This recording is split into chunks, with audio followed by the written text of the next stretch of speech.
18वीं लोकसभा के चुनाव के बाद में देश की राजनीतिक बागडोर तो भाजपा के हाथ में आ गई, एनडीए के हाथ में आ गई। लेकिन अभी भी ये कहा जा रहा है कि जिस तरीके से इस 18वीं लोकसभा के चुनाव के बाद में विपक्ष की एकजुटता देखने को मिली है, विपक्ष जिस तरीके से मजबूत हुआ है, भाजपा के लिए ये 5 साल बेहद मुश्किल भरे रहने वाले हैं। प्रधानमंत्री नरेंद्र मोदी की छवि को लेकर भी विपक्ष लगातार हमलावर रहता है। बार बार ये कहा जाता है कि प्रधानमंत्री का ऑरा वो नहीं रहा जो 2014 और 19 के चुनाव में था।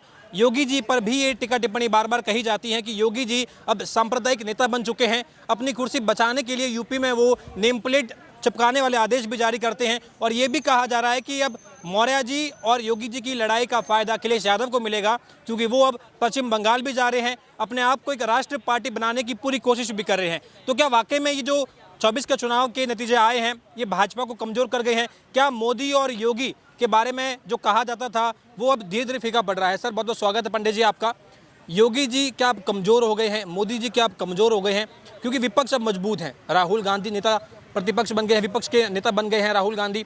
अखिलेश यादव अपने आप को फैला रहे हैं, पश्चिम बंगाल जा रहे हैं, कह रहे हैं कि अब हम अपने आप को राष्ट्रीय पार्टी बना रहे हैं। लग रहा है मुश्किलें बढ़ने वाली है। राहुल के साथ में अखिलेश थे तो योगी जी का बेड़ा गर्क हो गया, सीटें कम आ गई। अब ममता दीदी के साथ में अखिलेश आ रहे हैं तो पश्चिम बंगाल में भाजपा का और सुपड़ा साफ। अच्छा, अभी देखते रहिए। अभी कांग्रेस 10 सीट पे चुनाव हो रहा है, कांग्रेस 7 सीट दे रही है, सपा 3 सीट दे रही है और कांग्रेस 5 सीट मांग रही है। तो कैसे बनेगा? अभी गठबंधन टूटने जा रहा है यूपी में। हाँ, अभी टूटने जा रहा है। अखिलेश इंडी गठबंधन अभी टूटने जा रहा है। 7 सीट मांग रहे हैं, ये 7 सीट मांग रहे हैं। 7 सीट तो अखिलेश दे रहे हैं और 5 सीट मांग रही है कांग्रेस। 5 सीट ना अखिलेश देंगे और ना राहुल मानेंगे। पर ममता दी से वहाँ से भी मुलाकातें हो रही हैं तो कह रही इंडिया गठबंधन के जो नेता हैं आपस में अब इतने समझदार हो गए हैं कि ममता दीदी से कब तालमेल बनाना है, कब किस तालमेल बनाना वो पता चल जाएगा। कहाँ घबरा रहे हैं? हाँ, वो पता चल जाएगा। ममता बनर्जी कभी घुसने नहीं देंगी राहुल गांधी को, नहीं देंगी। इसलिए कि जो मुस्लिम वोट बंटवारा होगा तो खत्म हो जाएंगी ममता बनर्जी। पश्चिम बंगाल में कह रही कि बांग्लादेश में अगर कोई पीड़ित है, कोई मजबूर है तो बांग्लादेश से वो यहाँ बंगाल में आ जाए, हम उसको शरण देंगे, हम उसको रोजगार देंगे। अखिलेश यादव ताली बजा रहे हैं कि बिल्कुल हम आपका स्वागत करते हैं। कौन दिक्कत है भाई? अखिलेश यादव कौन दिक्कत है? ममता बनर्जी और ये दोनों लोग भारत को भारत कहाँ मानते हैं? नहीं मानते हैं। देश कहाँ मानते हैं? देश नहीं मानते। ना अखिलेश यादव मानते हैं, ना राहुल गांधी मानते हैं, ना ममता बनर्जी मानती है। राहुल गांधी तो बता चुके हैं ये पूरे देश को कि यह देश है ही नहीं, यह तो अलग अलग छोटे प्रदेशों का देश है। ये देश है, भारत है ये नहीं है, भारत है ये नहीं है। पूरी भाषा के खिलाफ है ये लोग। हाँ, इस पर भारत एक देश है, इसको ये न मानते हैं, इसीलिए वो खंड खंड तोड़ देना चाहते हैं। राज्यों का समूह है। हाँ, राज्यों का समूह बस। हाँ, और ठीक है। लेकिन यूपी में हम देख रहे हैं कि अब योगी जी का फैसला आया था कि कांवड़ यात्रा जहाँ से गुजरेगी वहाँ पर नेम प्लेट लगाया जाए। तमाम इसकी आलोचना भी की गई। कुछ लोग कह रहे हैं नाजुक सा फैसला है, कुछ लोग कह रहे हैं कि ये मानवता को शर्मसार कर रहा है, मुसलमान को 2 दर्जे का नागरिक बनाने की कोशिश है। ये तमाम तो हाँ, जोगी जी थोड़े कर रहे हैं यार, जोगी जी थोड़ा कर रहे हैं। ये तो मोहम्मदन खुद अपने आप को वो कटघरे में खड़ा कर रहा है। कहाँ? कैसे? हाँ, कैसे? एक बात बताइए, नमाज अजान करता है मुसलमान, 5 बार कान पकड़ के हम साला मुर्गा के उठने से पहले हमारे कान में आ जाता है। आता है कि नहीं? क्या आता है? मोहम्मद अल्लाहु अकबर मोहम्मदु रसूल अल्लाह, आता है कि नहीं? पूरा देश सुनता है। इसका मतलब क्या हुआ? अल्लाह और मोहम्मद के सिवा दूसरा कोई पूजा के लायक नहीं है, सर्वश्रेष्ठ है। अल्लाह और मोहम्मद सब यही 2 हैं। तो भैया तो दुकान पे या क्यों नहीं है? तो दुकान पे शिवा ढाबा है ना, गणेश मिठाई वाला और लक्ष्मी शुद्ध वैष्णव भोजनालय, ऐसा क्यों? जब अल्लाह और मोहम्मद के सिवा दूसरा कोई पूजा के लायक नहीं है तो यह लक्ष्मी, गणेश और शिवा और वैष्णव भोजनालय क्यों? लोग अट्रैक्ट होते हैं इन नाम से, ढाबे चलते हैं इन नाम से। तो यानी कि तुम्हारे परिवार को जिलाने की ताकत अल्लाह और मोहम्मद में नहीं है। किस में ताकत है? शिवा में है ना, लक्ष्मी में है, गणेश में है और बजरंग। इनकी मिठाई और इनके नाम जी, इनके नाम ये तुम माने मुसलमान को जिला सकता है, उनके बच्चों की परवरिश कर सकता है। लेकिन अल्लाह और मोहम्मद में ताकत नहीं है कि उनकी दुकान उनके नाम के सामने तुम लगा दोगे। उनके दुकान को अगर लगा दो तो वो तुम जिला नहीं सकता। तो फिर ये 5 बार करने की क्या जरूरत है यार? चिल्लाने की क्या जरूरत है? घरों के बाहर भी लिख दो भाई जय श्री राम हो। हाँ, लिख दो भाई, हम तो चाह रहे हैं। गणेश निवास। हाँ, गणेश निवास लिखो, लक्ष्मी शुद्ध सनातनी परिवार लिख दो। जब रोजी रोटी पूरा गणेश जी पर निर्भर कर रहे हैं तो घर का नाम भी रख दो आप गणेश। हाँ, रख दो। अल्लाह और अल्लाह का नाम एक ही जगह आता है। अल्लाह के नाम पे दे दे बाबा। और नहीं तो दूसरा हम बहुत सुने हैं कि अल्लाह बच्चों की देन है। अल्लाह दो ही चीज़ दे सकता है क्या? बच्चे अल्लाह के देन है। हाँ, बच्चे अल्लाह की देन है। यही दो नाम दो ही काम सुना हूँ मैं। अल्लाह के नाम पे या तो भीख होते मांगते हैं लोग मिले हैं कि अल्लाह के नाम पे दे दे बाबा, और नहीं तो हाँ बच्चे अल्लाह की देन है। यही दो काम अल्लाह का बचा है। और बच्चा अल्लाह देगा और पालेगा कौन उसको? गणेश। पालेगा कौन? लक्ष्मी। पालेगा कौन? बजरंग। तो ढाबे खोल खोल के क्यों भाई? गंभीर बात कर रहे हैं पंडित। हाँ, गंभीर बात क्या कर रहे हैं? कौन पाल रहा है देख लो। या मैं तो नहीं कर रहा हूँ, हजारों हजार वीडियो है, ये सारे सबूत हैं भाई। अल्लाह यही इसीलिए कहते हैं अल्लाह के मानने वाले पड़ोस में है। देखिए कटोरा लेके भीख मांग रहे हैं, लेकिन हमारे देवी देवताओं को देख लो, उनके नाम से हम तो पली रहे हैं, तुमको भी पाल रहे हैं। ये ताकत है, ये हमारी पहचान है, ये सबूत है। तुम चिल्ला के कह सकते हो कि अल्लाह और मोहम्मद के सिवा कोई नहीं है, लेकिन प्रैक्टिकल दिख रहा है कि सिवा गणेश और लक्ष्मी और बजरंग तुम्हारे परिवार को पाल सकते हैं। इस देश में जिस धरती पर तुम रहते हो, ये है ताकत हमारे देवी देवताओं की। और देख लो तुम्हारी देवी देवताओं का ताकत, इतनी ताकत नहीं है। अगर ताकत है तो लिखो, हम तो पूछ रहे हैं सवाल।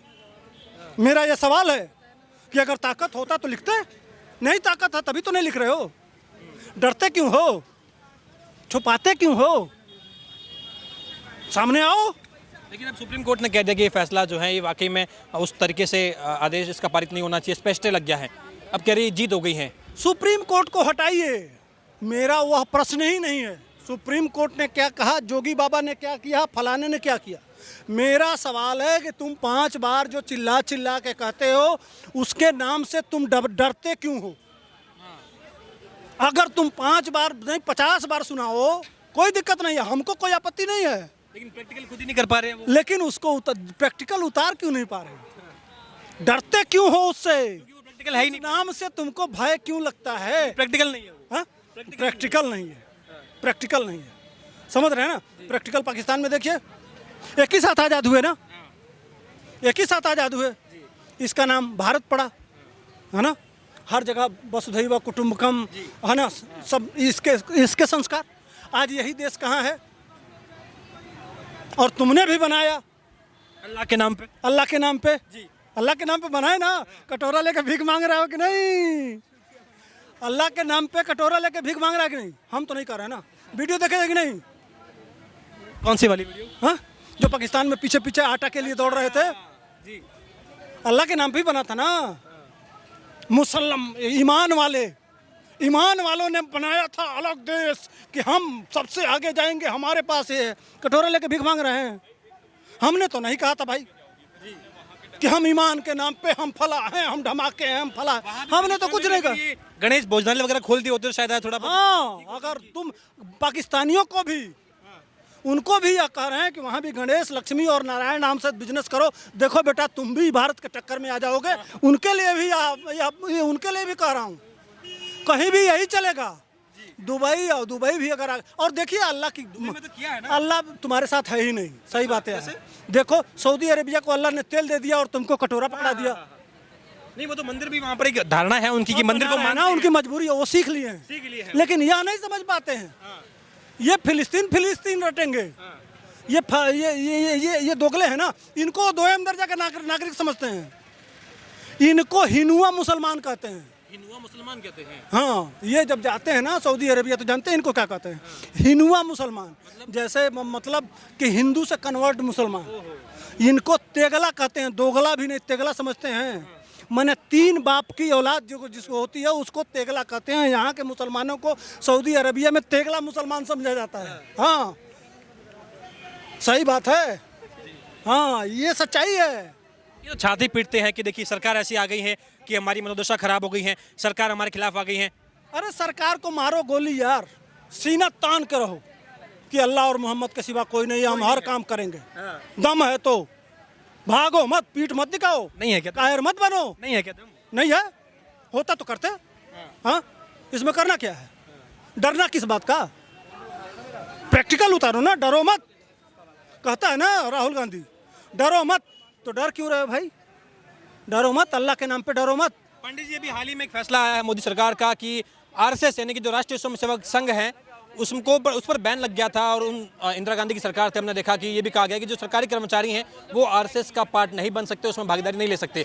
मोदी सरकार ने ये फैसला जो है पलट दिया है। अब जो सरकारी कर्मचारी वो भी आरएसएस में पार्टिसिपेट कर सकते हैं। कुछ लोग कह रहे हैं कि ये संघ को खुश करने का काम है, कुछ लोग कह रहे हैं कि ये हिंदुत्व मानसिकता है। अब आप जो है नौकरियों में, सरकारी कामों में अगर संघ के लोगों को ले आएंगे तो ये कहीं ना कहीं से एक मनोदशा खराब कर देंगे। अच्छा, राष्ट्रीय स्वयं सेवक संघ माने ऐसा संगठन जो स्वयं की माने अपने समाज की सेवा करे। नेपाल में भूकंप आया था तो सबसे पहले कौन पहुंचा था? कौन? स्वयं सेवक पहुंचे थे। अभी अभी यहाँ तक कि टर्की में भी भूकंप आया है तो स्वयं सेवकों ने अपना संपत्ति इकट्ठा करके मुसलमानों के देश में भी भेजा है। रेस्क्यू करते हैं वहाँ पर। हाँ? रेस्क्यू ऑपरेशन चलता है उनका। हाँ, हर जगह, चाहे सेना के साथ हो चाहे कहीं भी हो, आरएसएस खड़ा होती है। 1971 के युद्ध में यही आरएसएस अपना खून दी सैनिकों को, सारा सेवा की। इसे यह नहीं होना चाहिए। जवाहरलाल नेहरू खुद उसी चाइना वाले युद्ध के बाद परेड में शामिल किए थे आरएसएस को। पर वो कहते हैं कि संघ वाले तो तिरंगे का भी कहीं ना कहीं जो है अपमान करते हैं, तिरंगे को मानते नहीं है। नागपुर के हेडक्वार्टर पर काफी लेट तिरंगा फहराया गया। ये भी कहा जाता है कि जब तिरंगे को लाया गया था कि आज से तिरंगा होगा भारत का, तब भी एक मिनट, हम तिरंगा ना फहराएं, लेकिन देश जब विपत्ति में पड़े तो उसके साथ खड़े हो जाएं। सैनिक जब युद्ध लड़ें तो उसको हम खून दें, उनके पीछे पीछे हम सारा लॉजिक सपोर्ट करें और सारा काम करें। कौन ज़्यादा बेस्ट है? ये सेवा करना जो आप कह रहे हैं, सेवा करना जो प्रैक्टिकल दिख रहा है वो महत्वपूर्ण है ना। तो जो प्रैक्टिकल दिख रहा है वो महत्वपूर्ण है। उन लोगों ने वो करके दिखाया है, तुमने क्या किया भाई? कुछ लोग ये भी कहते हैं कि तिरंगा जो है ये कांग्रेस पार्टी के ध्वज से एक तरीके से लिया गया था, और तब की सरकार ये चाह रही थी कि जो कांग्रेस पार्टी का जो झंडा है जिसमें चरखा था बीच में, उसी को तोड़ मरोड़ के थोड़ा बहुत चेंज करके उसको ही देश का राष्ट्र ध्वज घोषित किया जाए। यही कारण था कि संघ जिसके विरोध में था कि आप कांग्रेस पार्टी के झंडे को देश का देखिए, झंडा तिरंगे पे कोई सवाल नहीं है। तिरंगा वो देश का मान लिया गया, हमें कोई दिक्कत नहीं है। लेकिन संघ ने प्रैक्टिकल हजारों ऐसे उदाहरण है जो देश की सेवा में उन्होंने काम किया है। यह कांग्रेस भी मानी है। लेकिन चूंकि संघ देश सेवा, अखंड भारत की पुरातन गौरव, उसको वो चाहता है जो कांग्रेस नहीं चाहती है। ठीक। असली दिक्कत वहाँ है। वह सिर्फ मुगल काल को सबसे ऊपर रखना चाहती है, अंग्रेज़ों का काल को सबसे ऊपर रखना चाहती है। और संघ क्या करता है कि उसके पहले, उसके पीछे जो भारत का इतिहास है उसको सबसे ऊपर रखना चाहता है। यही कारण मैंने गुलामी काल से देश को निकालना चाहता है संघ, और कांग्रेस उसी में रखना चाहती है। दोनों के चरित्र में यही अंतर है। इसीलिए हमेशा संघ का कांग्रेस विरोध करती है। भारत जैसे देश में इनको कोई राष्ट्र चिन्ह नहीं मिला जो राष्ट्र ध्वज के अंदर लगाया जाए। तमाम जो है वो कहीं इंग्लैंड से प्रेरित थे, कहीं बाहर से प्रेरित थे। हाँ, एक ऐसा चिन्ह नहीं मिला कि भारत की संस्कृति से। जो गुलामी काल है ना, कांग्रेस उसी को सर्वश्रेष्ठ मानती है। चाहे मुसलमानों का काल हो, चाहे अंग्रेजों का काल, उसके पीछे का इतिहास वो मानती ही नहीं है। लेकिन भाजपा और संघ कहती है कि नहीं, उसके पीछे हम बहुत आगे थे, हमारी संस्कृति बहुत संपन्न थी, उसको हमको अपने आप में बच्चों को पढ़ाना चाहिए और उसको आगे ले आना चाहिए। यही अंतर है दोनों के चरित्र में, जिसकी वजह से यह है। ठीक, thank you so much sir, Pandey ji, thank you.